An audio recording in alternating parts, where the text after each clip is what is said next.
Welcome to Inside Monster Jam, powered by Lucas Oil, the official Monster Jam podcast. I'm Scott Jordan.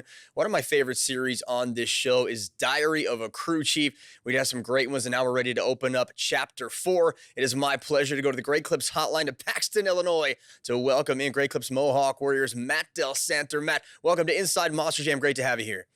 Oh, thanks for having me, Scott. So you are a world traveler, man. Obviously, you're on tour during most of the year. You're here in the shop in Florida. Now you're in Paxton. What are you doing out there?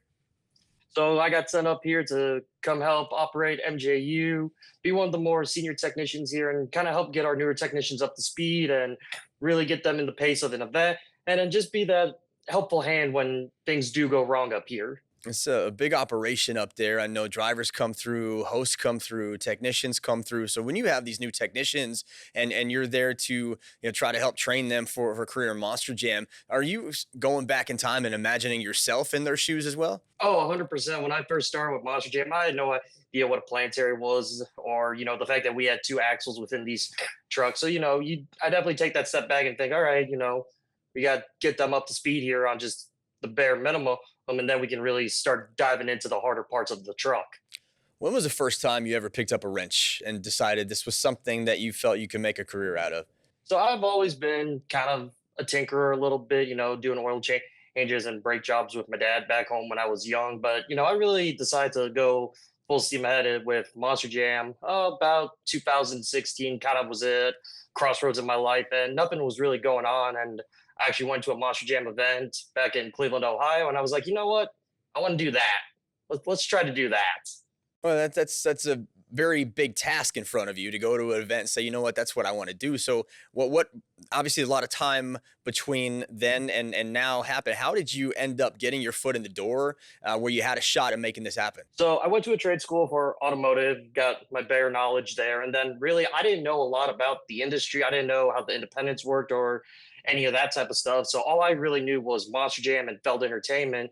So really, I was just very adamant about setting my resume in and just trying again and trying again. And finally, I got a call from that saying, let's do a phone interview. Because at the time I lived in North Carolina. And a couple phone interviews later, they said, we want to bring you in. And the rest is history from there. Did you have to move down to Florida for that? Oh, yeah, I did. Yeah, a lot of moving around. It's fascinating. I did the same thing in college. I came down here. I had my little Subaru. I packed it up with as best I could and moved down here. What did you bring with you when you moved from North Carolina to Florida? So I didn't have much. I had a bed, my clothes, a TV, an Xbox, and box of tools, and I was ready to go. But other than that, I try to keep the bare minimal with me. The Xbox is absolutely instrumental and important. I moved down. I think at the time I moved here, it was like PlayStation 1 or 2. So obviously we're going way back. When you talked about your trade school, and you said you know a planetary here. I know that at UNOH, they have the high performance motorsports program, and Monster Trucks is involved in that with the partnership with Monster Jam. I can't imagine that that's something they teach at every other automotive trade school in the country. So they didn't teach anything about working on 12,000-pound trucks. It was more like cars and smaller trucks and things like that? Oh, absolutely. UNOH now with the whole power with their motorsports team, those kids that come out of that school and come to us have such a head start on guys like myself. Oh, because I got the core basics of automotive technology where I went. So you show up day one. Obviously, when you come here as a technician, they don't hand you the reins of a truck and say, you're the crew chief. Here's your crew share. Congratulations. You had to work your way up. So do you remember what your first gig was here when you joined Monster Jam? Oh, absolutely. So when I first started before COVID back in about 2019, I actually got put on the rent trucks to start. That was back when we were doing them at the Cedar Fair amusement parks. So I had a hand in building those and was stuck on that project for a little bit. Then finally kind of got my foot in the door. My first event was actually Amalie Arena about 2019. And that was really my first event where I really got to get in there and get my hands dirty and see what the events were all about. Were you a little nervous at all? Because you talked to drivers and hosts at their first event. There's some nerves there. Was it the same for you? Or was it more of a calming factor that you were going to be working on the trucks? There definitely was a lot of stress there because you don't know what's going to break. You're still new, so you don't know how to diagnose. At that point, you're really kind of just trying to figure out your niche on whether it just be running and grabbing the parts for the crew chiefs, getting the right tool and getting everything prepared for when something does go wrong. That's really more where I was focused on at that time. Because I honestly didn't know a lot at that event. I was very new and I was very, very scared. Well, man, you've certainly progressed a lot in your career, and I don't see any nerves on you now. It's a great testament to your attitude now. You have a very positive attitude. Anytime I'm around you, you're always smiling and having fun. I know that's reflected for everybody here. We're just getting started with Matt Delsanter. Coming up, we're gonna find out how Bryce Kenny really feels about his crew chief. That's next on Inside Monster Jam, powered by Lucas Oil.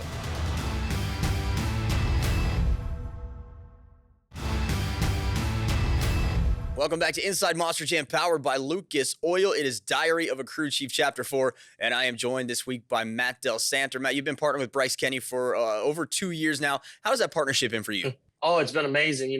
Me and Bryce, we figured out our team chemistry throughout the years, and now we just go. I tell him every freestyle, you better send that thing. I don't want that thing coming back in one piece. And, he showed it this year with his freestyles this year, but it definitely took some time. And, Bryce had to build up the trust in my abilities on the truck. And I still had to get my own abilities figured out on the truck because Bryce was the first truck I had ever crew chief for. So it took some time to get that flow going, but once we got it, it has been nonstop from there. What was your experience like? Obviously, been good with Bryce, but you are a first-time crew chief, and you're coming in with a veteran driver. What was that? Is there any adapting period where you had to sort of figure each other out, or was it all just kismet from the beginning? So there was definitely actually a comfort factor there getting Bryce because I had been with him all of first quarter that year as his third guy. So I had the opportunity to work with Bryce, learn the truck, and Josh Word, who was his crew chief at the time, had really set me up for success because he would kind of hand me the reins of Bryce's truck during the week, and I'd do the maintenance and all the servicing on it while he went and helped the then debuting Lucas Stabilizer that year. So I really got to be hands-on with Bryce's truck and learn that truck inside out. So when I did take over, I had a very good understanding of what that truck needed and what came loose on that truck and what I need to check every week on it. Well, I reached out to Bryce. It's one thing I love to do on this show when we do crew chief. The diary of a crew chief is to reach out to the drivers, get their real, raw, candid thoughts. Are you ready to find out what Bryce really thinks about you? Let's do it. Let's go to Kernersville, North Carolina, to hear from Bryce Kenny. I'm a huge fan of Matt Delsanter's, and I believe that he is one of the best in the business of Monster Jam for 3 reasons. Number one, he's incredibly competitive. In fact, he's probably one of the only human beings that I would say is more competitive than me, and I love that about him. Number two, he cares about the little things. Yes, he's good at the thrash and getting the truck back out there between competitions if something happens. I think we only missed one element this year. Correct me if I'm wrong, Matt. He will definitely know if I'm wrong about that. But he was incredibly great at getting it back out there. But it was the preventative maintenance, the little things during the week that not every crew guy checks, that typically are thankless jobs because no one's going to know if you check that electrical connection or check that nut and bolt. But he goes out there and he does it because he wants to make sure that the very next weekend out is the best product possible. And he does it for the team. Lastly, Matt Delsanter is emotionally unhinged. I love this about him. The fact that he puts his heart and soul into it, no one would ever accuse Matt Delsanter of being unpassionate. He wears his heart on his sleeve. He shows his disappointment when we lose. He shows his passion and his excitement when we win. And that's exactly what I want as a driver, someone that is a little bit emotionally unhinged. And he embodies not just a passionate crew guy, not just the truck, right, with his awesome mohawk. He's had the best mohawk all year long, the last 2 years of anyone across the sport. But he's also passionate and shows his passion to make sure he's part of the big team. And that's what being truly great is all about. So, Matt, thank you so much for everything you've done, and your best years are ahead, my friend. All right, so emotionally unhinged. Let's start there because I don't think I've ever heard a crew chief be described as emotionally unhinged. When you watch that video, what are your thoughts? When it comes to emotionally unhinged, I think Bryce hit it right on the head. I don't like holding my emotions back. I'm very passionate about it. I get very frustrated when we don't do well. I get very happy when we do well. I mean, Atlanta Motor Speedway this year, I was screaming like a little schoolgirl when he hit that jump. I was like, oh, that's a big one. But yeah, I mean, I'll tell you right now, I hate losing. Yeah. There's nothing worse to me than losing. Yeah, I love hearing that because so many drivers are passionate out there, but they're also happy for their friends when they win, their teammates when they win. I always love the competitive edge in Monster Jam. I love to hear, and I try to drag it out of people sometimes. Ryan Anderson is one, you know, when he loses, he always loses with style, but he's always like, oh, it doesn't matter if I win or lose. The fans are happy. And I understand that. That's great. But I try to drag it out of him. You hate losing. I know you do. And the fact that you said that, I respect the heck out of that, man, because I don't like losing either. And you guys have had some moments. Let's go back to Nashville World Finals last year when, you know, all heck broke loose in freestyle, man. Did you take any blame for that? Did you feel that was something that you would cause, or were you just, you know, there with Bryce and upset about it? How did you feel in that moment? It was such a crazy situation at the time, and because obviously it showed its face in racing. So, you know, I'm like, all right, we have time. This is probably something simple. The problem we had was we just could not get the truck to emulate the problem in the pits. Like, we were trying so hard, shaking wires, grabbing connectors, trying to find anything loose, any sign that would shut the truck off. And we just could not get the truck to constantly shut off the way it did on Bryce when he got it down to the floor. I mean, it drove all the way from the pits, down the tunnel to the floor, and then it just cut off. So I definitely felt responsible for it. And I felt like I let everybody down. I let Bryce down. I let the fans down. I felt terrible that night. Lo and behold, we get back to the shop a couple weeks later, and there was just one wire that I just didn't grab at the right spot, and that's what killed it. Is that why you double and triple check all the wires now? Oh yes, I'm very adamant about electrical, because just for that moment, I am so adamant about it, because I don't ever want to be in that situation again. I appreciate that. We are going to be right back with the emotionally unhinged Matt Delsanter next on Inside Monster Jam, powered by Lucas Oil.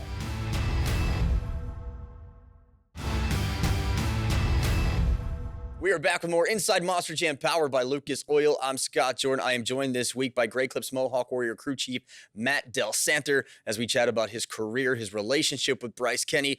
Let's get back to World Finals 2023. At the awards ceremony, you walked away with the UNOH Technician of the Year award. You shared that with Mitch Toluchka. Talk about your feelings that night when you were honored in front of and among the sport's best.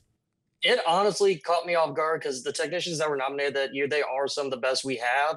And when I heard Colt announce my name, I couldn't believe it. I stood up and I was like, oh man, I got to go up there and speak. Oh, I don't even know what to say. Yeah, I was just so blown away by it. So, you know, my speech was very quick and to the point, but you know, I look back at that moment afterwards. I was like, wow, I did this. This is a pretty cool accomplishment. And you know, it's hard to say, hey, you know, what makes a good and bad year for a technician, because it is kind of subjective in my opinion. But we definitely had a good year that year. We had a few issues, but the truck stayed on the track, and you know, we walked away with 2 overall events that year and a few really good freestyles. And I think my work showed. See, I love that confidence, man. You and I have got a chance to talk over the years a few times. We're never hardly in the same place at the same time, but this to me is really breaking down who Matt Delsanter is. I love the enthusiasm. I love the passion. I love the self-awareness. I love the excitement, man. You're a cool dude, and I think Bryce and you absolutely mesh well, because I feel the same way about Bryce. He's very passionate, and I've only ever seen Bryce get angry one time, and it was at World Finals at Samboy Stadium. Actually, it was a Superstar Challenge at Samboy Stadium. I saw him kind of lose his mind on somebody, but he was so upset after a run. Have you ever gotten upset and angry like that during an event? Oh, absolutely. There's been a few skills competitions and a few freestyles where I'm like, why did you do that? Why? And it's not even that he broke the truck per se. It's more or less, I know what he's capable of, and just something happened and we lost some points. I'm like, well, not taking the overall home tonight. Let's go burn it down in freestyle at least. All right, I'm going to ask you a couple questions about technicians in the sport, and you've been honest with me the whole time, so I don't think that's going to change right now. But who do you think are the best technicians right now in Monster Jam? You know, if I got to be honest, you know, I think we got it right this year with Bryce Langlois, Tech of the Year. He has Ryan Anderson. That is not easy at all. Chandler West is a good friend of mine. I've known him all the way back to trade school days. He's comes from independence. He's been doing this for a long time. I think he's one of the best we got. I mean, there's so many technicians that are so good at what they do that it's almost not even fair to rank them. But, you know, it also comes with time and experience as well. That's why I like putting people on the spot, because it's not fair to rank them, but I'm going to make you do it anyway. Is there somebody, you mentioned Bryce and Chandler, is there somebody that you feel doesn't get the credit that he or she deserves, and you would like to see maybe on the stage next year in Salt Lake City winning Technician of the Year? Oh man, yeah, there's a few good candidates for that for sure. I think Julian Ramos, Barry's crew chief, he does a phenomenal job. He definitely could be up there. Shelby Fisher, she got nominated with me obviously in 23, but she definitely could be up there at some point in her career. There's definitely people that are coming up to watch out for because they're going to put some pretty good Monster Jam trucks out on that floor, and the new generation is coming for sure. Well, let's talk about expectations going into 2025. Are you paired with Bryce again? Will you be still crewing with his team? As far as I know, I'm still with Bryce, and yes, I will still be his crew chief. And honestly, the goal is still the same as it was last year. I told him at the beginning of this year, I wanted to make the highlight reel every week. We did that, but now it's time to go from the highlight reel to the winner's circle, Right, and get a few more overalls, and hopefully maybe get a little redemption at World Finals, because our past 2 World Finals have definitely not been the greatest, but I know we have it in it to definitely bring home a World Championship. I think you're definitely due after the last 2 World Finals. I think you definitely, I always tell Bryce this. I think, he and Camden Murphy are 2 of the best drivers out there that have yet to win a World Finals championship. And we always talk about on TV, is this going to be the year? Is this going to be the year? Why can't it happen? Why can't it happen? What would it mean to you to go to Salt Lake City July 4th weekend, 2025, and be standing next to Bryce Kenny while he's holding a World Finals championship trophy? Oh, it'd mean everything to me. I've been pushing for it for so long now to get Bryce to the level of wins that I know he's capable of. It's always something small that keeps us from that W, whether it be something Bryce did behind the wheel or the truck failing mechanically. There's always just been that little gremlin that seems to get us, whether it be at point show or World Finals. It just always seems like there's some. So for us to walk away as a world champion next year, I think that would be just the cherry on top for my career. Is when you go into these weekends where we have multiple events, is your mentality any different on a Saturday night than it is on a Sunday? And I'm fascinated by this because I know from a driver's standpoint, you always want to leave the truck on the track. But as a technician on a Saturday night, if somebody wrecks the truck, you have long hours to get you to Sunday. Then you got to come back and do it again. And obviously Sunday, if they leave the truck on the track, there's more time to get the thing right, put it in the hauler, and get it to the next city. What is your mentality as a crew chief with Bryce? Do you care what he does? You don't care how late you got to stand? You seem like the guy that would be up, until they tell you to kick you out of the building, and then you're back when the lights come on. When it comes down to it, I can tell Bryce something, but Bryce does what Bryce wants to do, and I'm perfectly okay with that. But there are definitely some shows where Saturday nights are long, they're hard, Oh, and then you get into Sunday, and you might not have your truck fully back together Saturday night. You might still need an hour or 2 coming in Sunday morning to get it finished up, ready for pit party. But the fans that go to the Saturday night show deserve just as chaotic of a freestyle as the fans that are there on the Sunday night show when it's time to just put in the trailer and get it to the shop to get ready for the next event. That's how I look at it. Absolutely. And you brought up Atlanta Motor Speedway and your reaction with Bryce's freestyle run. I love that run. It's one of my favorite runs of the year. He launched the truck into the stratosphere. I think I said at World Finals that it finally landed in LA from Atlanta when it jumped. I know you were excited when that was happening. Was that something that was a preemptive move to get him to launch the truck like that? Or was that just something you're telling him, hey, look at this, you might be able to hit it? Or did he just do it? No, that was all actually Bryce. He had talked to me a little bit, a couple trucks before him in freestyle. And when he was trying to decide where in his freestyle he wanted to do that hit, I'll be honest, when you're a crew guy in Atlanta Motor Speedway, you don't have the best visuals on the track because it's so long and you're either in turn 1 or turn 4. So he's describing the ramp to me, and I'm like, I think I know what ramp you want to hit. So I was like, buddy, just go out there and you do it when you think it's right. And I'll be honest, everything that freestyle run had, from him to go from the backflip to moonwalk, flip the truck around, and just 1-2 it to that ramp, I thought it was amazing. How much damage was done to the truck that day? Believe it or not a single Wow. thing, only body damage. Wow. There was not a single thing broke on that truck, that event, besides some fiberglass bodywork. That's amazing. I love hearing that. Well, coming up next, we've got fan questions for Matt. Stick around. More Inside Monster Jam powered by Lucas Oil is next.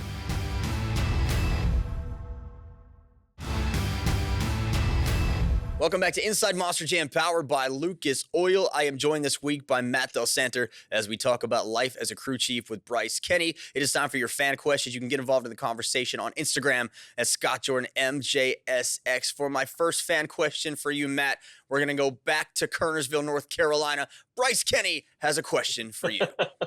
Matt, I've got a question, and you've got to be honest about this. What is a decision that a driver might make that would get you super frustrated as a crew chief of that truck? All right, so there you go. Let's personalize that a little more. What decision could Bryce make inside that truck that would make you absolutely furious? Well, I'll tell you, that decision actually happened this year at Atlanta Motor Speedway, the Sunday event. Yeah. So he goes, hits the backflip. We break a rear steer lock, and the rear steer's hung one side. He goes into a donut. I'm thinking, okay, cool. He knows he's broke. Well, he decides to then go and send it off a jump end. We had the pretty bad crash, and we had some chassis damage. So I think that decision right there, if you know your rear steer is broke and I have communicated to you that it is broke, maybe tone it down a little bit and don't try to set it up one of the biggest ramps on the track. There you go. Great advice, Bryce. Listen, tone it down just a tad. All right, this is another great question. DJ K. Young chiming in. I want to know who he gives credit to for having to do his hair every week. Secrets of the Mohawk right here. Well, if Kay Young was paying attention at the awards banquet in 23, she would know I shouted her out for helping me do the Mohawk every single week because I have yet to figure out the skills and the ability to do it myself. So yes, DJ K. Young helps me do the Mohawk every single week. What is the product you use for that? I got to know because that's outstanding stuff. So we just use, it's actually just called generic hairspray, and we just lob an entire can onto the top of my head and blow dry it until it's dry, and that's all it takes. Awesome. One more question. Brendan Jopp is asking, what advice would you give to aspiring Monster Jam technicians looking to get in the sport? Go to a trade school, whether it be UNOH or another one that's a little bit more comfortable for you based on where you live, and just learn. The biggest thing is to learn and just to stay open to advice and anyone's knowledge that they're willing to give you. Just listen, because there's no one that knows how to work on a 12,000-pound Monster Jam truck when they first start. All right, Matt, it's been an absolute pleasure, man. Thanks for joining me. Thank you so much. I'll see you guys next time with another brand new edition of Inside Monster Jam, powered by Lucas Oil.